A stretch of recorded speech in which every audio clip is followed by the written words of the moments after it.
In the beginning, God created the heavens and the earth. And the earth was void and without form, and a deep darkness covered the face of the earth. And the Spirit of God moved over the face of the earth. And then God said, "Let there be light." Ding! And there was light. Now, the creator of the universe looked at the earth and he saw that it was good. He looked at the heavens and he saw that it was good. And he looked at the light and he saw that it was good. But he wasn't finished. He began speaking into existence the things that would be trees and would be fishes. He spoke forth beasts, then he breathed out stars. He spoke out birds, and he even breathed Mars, and he couldn't stop. It was just a start, and he kept on saying more and more and more. "Let us create man in our image," he said.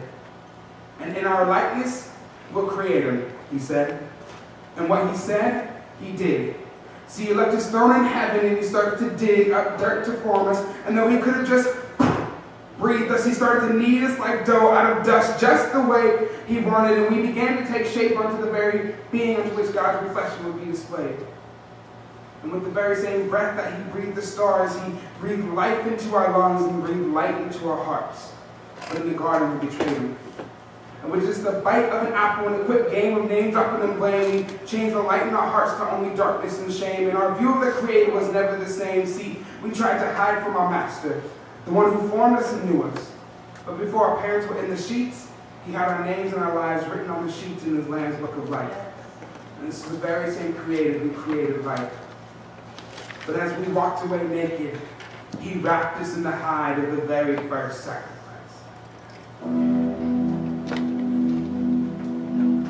Years and years passed. Man continued on a downward spiral like the filament in a light bulb. And though we couldn't acknowledge our rightful place under God, he wouldn't give up the fight for his cause. So to Abraham, he promised to multiply the life he created. Though sin he hated, man he loved. And our value never depreciated from the original amount of love written on our price tag. But we thought that we were marked down, half priced in the clearance section of the second-hand store. But the sin in our hearts couldn't compare to what God had in store. See, he picked us up and he brought us on, but with sin blinding our eyes, we couldn't see the love that was being shown. So, knowing that we were dirty and that we needed to be clean, we tried to use water to wash away the things that kept us stained and stuck like an old pair of Converse. And we started to converse with the world and flirt with cute girls that told us lies that we didn't have to be clean. Delilah, it's okay to sin. Everyone does it, and God understands. She's a liar. But the darkness had moved from our hearts to our eyes and now covered our ears from the lies, and we started to despise the very one who had given us life. And we couldn't realize that the light that we were following was just a wolf in disguise. So like pigs, we greedily followed the wolf, not knowing that when he huffed and when he puffed, that his breath wouldn't give us life, but just the stuff that would destroy our houses and put our hands in chains and cuffs. But in stepped Jesus.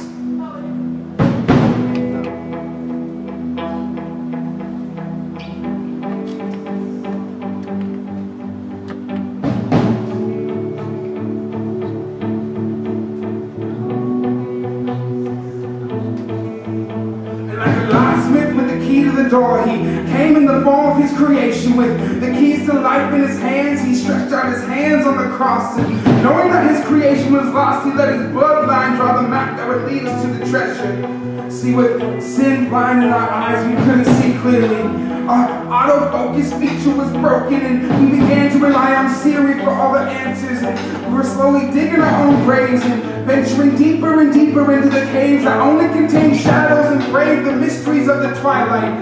Not wanting to take the fleeing blood of the one who loved us, but kept getting distracted by the werewolf that was wanting to bite us. What we hunger for is not a game. It's not truly riches and fame, but it's for the game maker of life to once again inflame the girl